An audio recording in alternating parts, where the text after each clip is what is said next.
The rain started before Kelechi Okafor could change his mind. It came down hard on the old zinc roof like angry hands beating a drum. Water dropped from one corner of the room into a rusty bucket.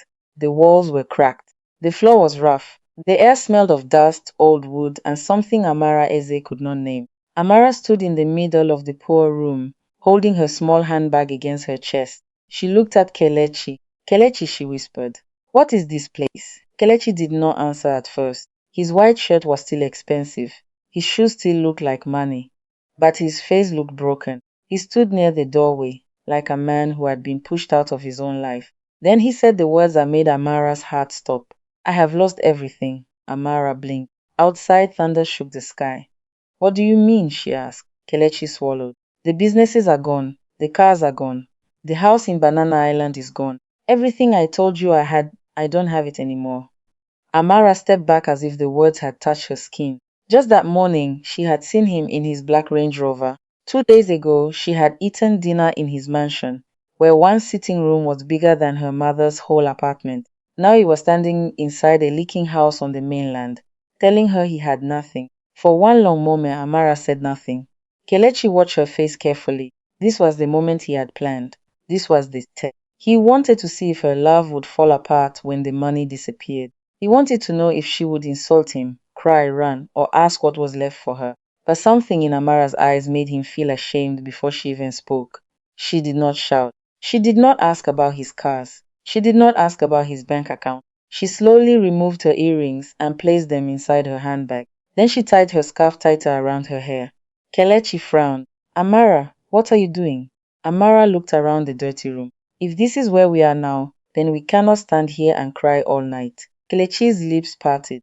Amara walked to the corner, picked up an old broom, shook dust from it, and began to sweep. Kelechi just stood there. He had expected anger. He had expected fear. He had expected disappointment. He had not expected this. The broom scratched the floor. Rain kept falling. Amara swept broken leaves, dead insects, and dust into one small pile. Her dress was simple but neat, and now the bottom was already touching the dirty floor. Still, she did not complain. Kelechi felt something twist in his chest. He remembered another woman years ago, laughing when he told her he wanted to slow down his spending. He remembered another one who stopped picking his calls. A fake blog post said his company was under investigation. He remembered the one who had almost married him, then secretly begged his accountant to show her his true net worth. That was why he had brought Amara here. That was why he had lied. But now, as Amara bent down and cleaned the room she thought was their new life, Kelechi felt the test turning into a wound. Kelechi, Amara said, still sweeping. Is there food here? He almost did not understand the question. Food? Yes, food. Anything. Gary, rice, noodles, even bread. There may be noodles in the kitchen, he said quietly. Amara nodded. Then bring water. He stared at her. She turned. Kelechi moved. Hunger does not respect heartbreak. Those words hit him harder than any insult. Kelechi walked to the small kitchen behind the room. It was part of the setup. He had asked his driver to leave a few things there. 2 packs of noodles, 1 onion, a small bottle of oil, matches, a little salt, nothing else. But the house itself was not fake. That was the part Kelechi had not told anyone. Not even his driver knew.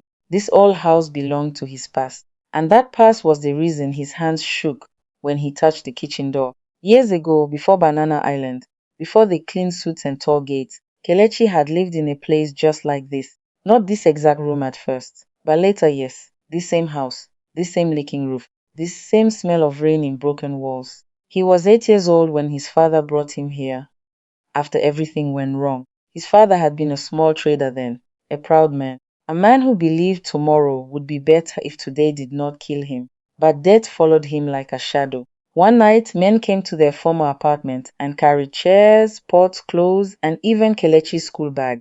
That night, Kelechi's mother cried without making sound. The next morning, they moved into this old house. And in this house, something happened that Kelechi had never forgiven himself for. Kelechi! Amara's voice pulled him back. He carried the noodles and returned to the room. Amara had already cleaned one side of the floor. She had found an old cloth and was wiping a small wooden table. Her face was calm, but her eyes were wet. Kelechi, she said softly, why did you not tell me before? He looked away. I was afraid. Afraid of what? Afraid you would leave. Amara stopped wiping. That answer hurt her. Not because he had lost money, but because he had doubted her heart. She walked closer to him. Do you think I followed you because of your house? She asked. Kelechi did not speak. Do you think I smiled at you because of your cars? Still, he said nothing. Amara's voice became smaller. Do you think I am that kind of woman? Kelechi wanted to say no, but the lie was already standing between them. So he said the only thing he could say inside the test. I don't know anymore. Amara stepped back like he had slapped her. For a few seconds, the rain was the only sound in the room. Then she nodded slowly. Okay, she said. Then tonight you will know. Kelechi watched as Amara walked into the kitchen. He followed her. The kitchen window had no glass, only old iron bars. Rain blew in through one side. Amara placed a small pot on the stove and tried to light it. The first match died. The second match died. The third one caught fire. Kelechi moved closer. Let me do it. Amara shook her head. No. You said you lost everything. That means we both need to learn how to start again. We both. Those two words entered Kelechi's chest and stayed there. She did not say you. She said we. Amara boiled the noodles with onion and salt. No egg, no pepper, no meat, no fancy plate. When it was ready, she divided it into two small bowls. She gave Kelechi the bigger one. He looked at the bowl. Why did you give me more? Amara sat on the wooden chair. Because you look like you have been carrying this fear for a long time. Kelechi looked at her sharply. What fear? Amara lifted her eyes. The fear that nobody will love you when you are empty. Kelechi's spoon froze in his hand. For 1 second, he felt like she had opened a locked door inside him. He wanted to tell her the truth. He wanted to tell her this was a test. He wanted to tell her his mansion was still there, his cars were still there, and his companies were still standing strong. But then Amara smiled weakly and took a small bite. That smile broke him. Before we go deeper, my friend, make sure you subscribe to this channel, like this story, comment where you are listening from, and share it with someone who believes true love still exists. Because what Amara did in this room was only the beginning. Kelechi met Amara 6 months before that rainy night. It happened at a small charity food drive in Yaba. Kelechi had gone there quietly. He often helped people, but he hated when blogs turned kindness into noise. So he wore a face cap, simple jeans, and a plain black shirt. He told his assistant not to announce him. Amara was there helping her aunt serve food to children. She was not dressed like someone trying to impress anybody. Her hair was packed simply. Her slippers were flat. Her smile was easy. She laughed with the children like she knew their names, even when she did not. Kelechi noticed her when one little boy dropped his food and started crying. Some volunteers ignored the boy because the line was long, but Amara left her place, bent down, cleaned the floor, and gave the boy her own food pack. You will not go home hungry, she told him. Kelechi watched from a distance. Something in him became quiet. Later, when he tried to help carry cartons, one of the cartons slipped from his hand. Amara laughed. Fine boy, she said. Your hand is too soft for this work. Kelechi laughed too. Most women he met tried to speak carefully around him. They wanted to sound rich, polished, and special. Amara spoke like a normal person. No fear. No acting. My hand is not soft, he said. Amara raised one eyebrow. Then carry two cartons. He carried two. One almost fell again. Amma laughed so hard that Kelechi forgot he was a billionaire. That was how it started. After that day, Kelechi found reasons to return to Yaba. First, he donated more food. Then he asked about the charity. Then he asked about Amara. Amara did not know who he was at first. When she later found out, she became careful. That made Kelechi like her more, but it also scared him. Their first date was not at a five-star restaurant. Amara refused. Take me somewhere you would go if nobody knew your name, she said. So Kelechi took her to a small suya spot in Surulere. He expected her to complain about smoke and noise. She did not. She ate suya with toothpick, laughed at his jokes, and told him about her mother, who sold fabrics in Balogun Market. She told him about growing up in a crowded flat where everyone knew everyone's business. She told him she wanted to open a small learning center for children who could not afford good lessons. Kelechi listened. For the first time in years, he did not feel like a wallet wearing a human face. Their love grew slowly. Amara visited his mansion only after 2 months. She walked through the marble hallway like someone entering a museum. This house is too quiet, she said. Kelechi laughed. Is that a complaint? No. But a house should have life. People, noise, food smell, something. So Amara brought life. She cooked in his big kitchen even when the chef was there. She placed fresh flowers in the sitting room. She teased him when he worked too much. She prayed before meals, not loudly, just softly. She made the huge house feel less empty. Kelechi started imagining forever. But fear did not leave him. The fear grew stronger when his best friend Dapo warned him. Dapo was the only friend who knew most of Kelechi's old pain. Kelechi Dapo said one afternoon, "Rich men do not fall anyhow. Test her before you marry her." Kelechi frowned. "Amara is not like that." Dapo leaned forward. "That is what every man says before breakfast becomes poison." Kelechi did not like it, but Dapo knew where to press. He reminded Kelechi of the women who had used him. He reminded him of the blogs. He reminded him of the engagement that almost ruined him. Then Dapo said one final thing. "Take her to your old house. Tell her you lost everything. One night will show you 10 years of truth." Kelechi said no at first, but fear is a dangerous voice. It does not shout. It whispers until you obey. So Kelechi prepared the house. He cleaned only enough to make it safe, but left it poor enough to feel real. He told his driver to drop them nearby and leave. He turned off his second phone. He wore worry on his face until even he started believing his own lie. Now, inside that same house, Amara was washing the bowls after their small noodles dinner. Kelechi stood behind her, feeling smaller than he had ever felt in his mansion. "Amara," he said. She turned. "Yes?" He opened his mouth. The truth reached his tongue. But before he could speak, a loud knock hit the front door. 3 hard knocks. Bam, bam, bam. Amara froze. Kelechi's face changed. No one was supposed to come here. The knock came again, harder this time. Then a man's voice shouted from outside. "Kelechi Okafor, open this door. Your father's death did not die with him." Amara turned slowly toward Kelechi. Her eyes were full of shock. "Kelechi," she whispered. "What death?" Kelechi could not answer, because the test had just become real. The room became colder after that voice. Amara stood near the kitchen door, still holding the wet bowl in her hand. Kelechi stood in the middle of the room, like his feet had been nailed to the floor. The rain kept falling. The bucket kept catching water from the leaking roof. But now the sound of the rain did not matter. Only the man outside mattered. "Kelechi Okafor," the man shouted again. "Open this door before I break it." Amara's hand shook. The bowl slipped from her fingers and hit the floor. It did not break, but the sound made Kelechi flinch. "Kelechi," Amara said slowly. "Who is that man?" Kelechi looked at the door. For the first time that night, Amara saw real fear on his face. Not acting, not sadness, not the face of a man pretending to be broke. Real fear. "Amara," he said, his voice low, "stay behind me." That answer scared her more. "Stay behind you," Amara whispered. "Kelechi, what is happening?" Before he could answer, the door shook hard. Bam! The old wood cried under the force.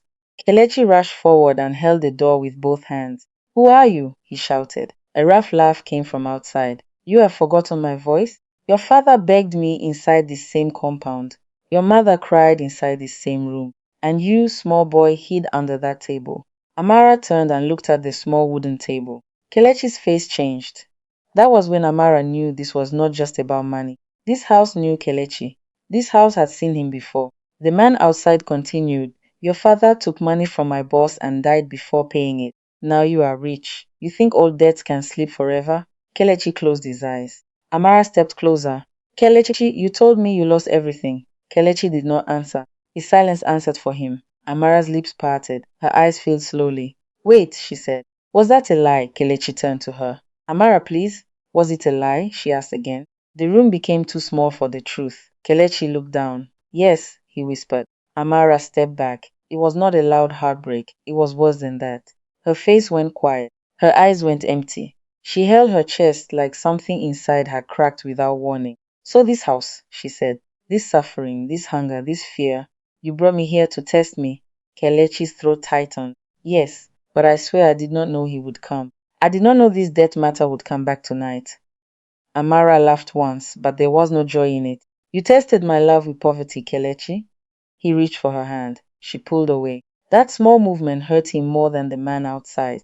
The door shook again. "Kelechi," the man shouted. "Open!" Kelechi looked from Amara to the door. He was trapped between the woman he loved and the past he had buried. Then Amara did something he did not expect. She wiped her tears with the back of her hand, walked to the door and shouted, "Who are you?" Kelechi's eyes widened. "Amara, don't." But Amara did not move back. The man outside went silent for a second. Then he said, "Who is asking?" "The woman standing inside this house," Amara replied. "If you came to threaten him, say your name like a man." Kelechi stared at her. Even with her heart broken, she still stood there. The man outside laughed. My name is Chief Madu's messenger. Your boyfriend knows the name.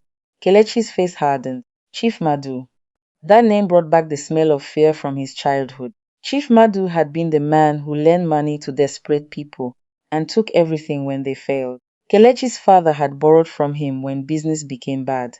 The debt destroyed their family. After Kelechi's father died, Kelechi's mother worked day and night to survive. But there was something Kelechi had never told anyone. His father had not stolen the money. His father had been tricked, and the paper that could prove it had disappeared the same night Kelechi's mother cried in this house. Open the door, Kelechi said suddenly. Amara turned. What? Kelechi's voice was quiet but firm. Open it. Amara looked at him like he was mad. Kelechi, this man sounds dangerous. I know, Kelechi said. But I have been running from this house since I was 8 years old. Tonight I am tired. He opened the door. A tall man in a soaked brown jacket stood outside. His beard was grey, his eyes were sharp. Rainwater ran down his face. He looked at Kelechi with anger, but also with surprise. So the prince remembers the gutter, the man said. Kelechi stood straight. What do you want? The man brought out an old brown envelope from inside his jacket. Chief Madu is dead, he said. Kelechi froze. The man continued. Before he died, he said I should find you. He said your father's matter was not finished. Amara looked at Kelechi. Kelechi looked at the envelope. The man pushed it into his hand. Your father did not owe what they said he owed, the man said. Chief Madu lied. He took your father's shop, then took this house too. But before death carried him, fear entered his heart. He said I should return the papers. Kelechi's fingers shook as he opened the envelope. Inside were old documents, his father's handwriting, a payment record, a signed agreement, a land paper, and one small photograph of Kelechi as a boy, standing beside his mother in front of the same house. Kelechi could not breathe. The man looked away. Your father paid most of the debt. Chief Madu changed the records. Your mother begged, but nobody listened. Kelechi's eyes filled with tears. For years he had believed his father's weakness destroyed them. For years he had hated poverty, because he thought poverty made his father foolish. But now, standing inside the poor house, Kelechi realized his father had fought harder than he knew. His father had not failed them. His father had been robbed. Amara saw the change in Kelechi's face, and her anger softened for 1 second. But the pain was still there. The messenger stepped back into the rain. There is one more thing, he said. Chief Madu said the house belongs to your family. It always did, then he left. No apology, no comfort, just truth. Kelechi stood at the door, holding the papers like they were pieces of his father's voice. Amara watched him. She wanted to hug him, but her heart was still bleeding from his lie. Kelechi turned slowly. Amara, he said, I am sorry. She shook her head. No, Kelechi, don't say sorry like it is small. It is not small. You made me believe your whole life had fallen apart. You watched me clean this room. You watched me cook with almost nothing. You watched me give you the bigger food because I thought you were broken. Kelechi's tears fell. I know. You wanted proof that I loved you, Amara said. But what proof did you give me that I could trust you? That question entered Kelechi like a knife. He had tested her love, but he had failed her trust. I was afraid, he said. Amara's voice shook. And because you were afraid, you made me suffer inside your fear. Kelechi could not defend himself because she was right. Outside, the rain began to slow. Inside, the room felt heavy with everything they had not said.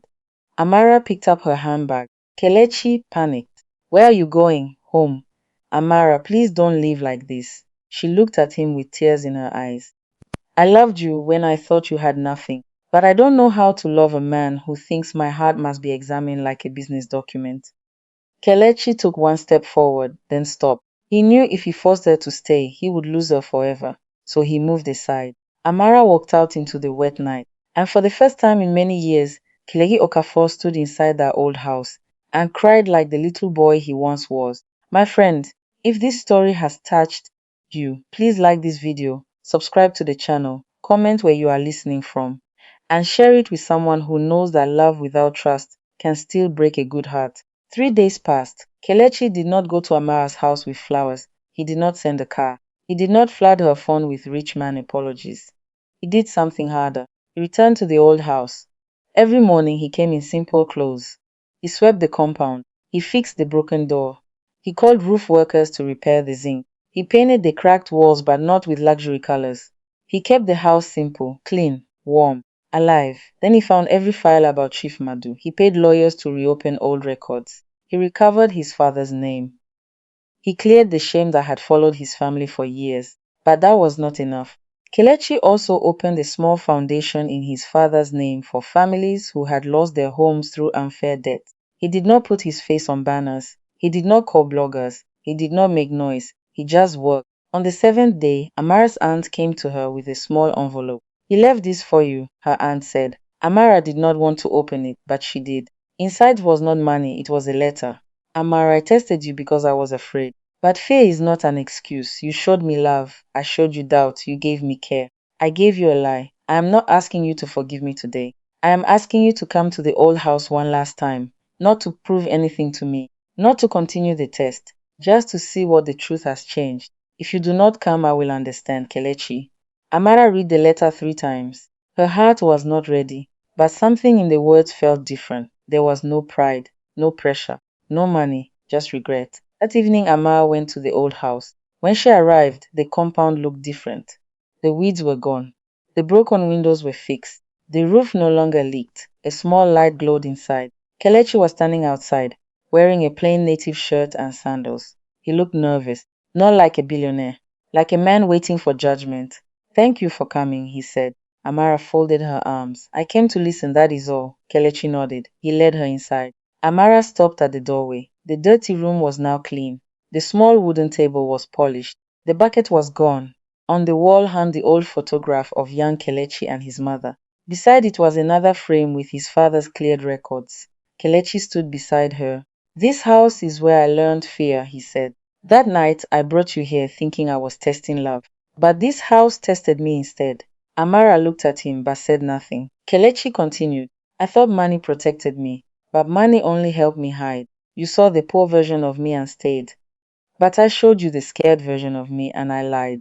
I am sorry, Amara, not because I got caught. I am sorry because I hurt the one person who did not deserve my fear.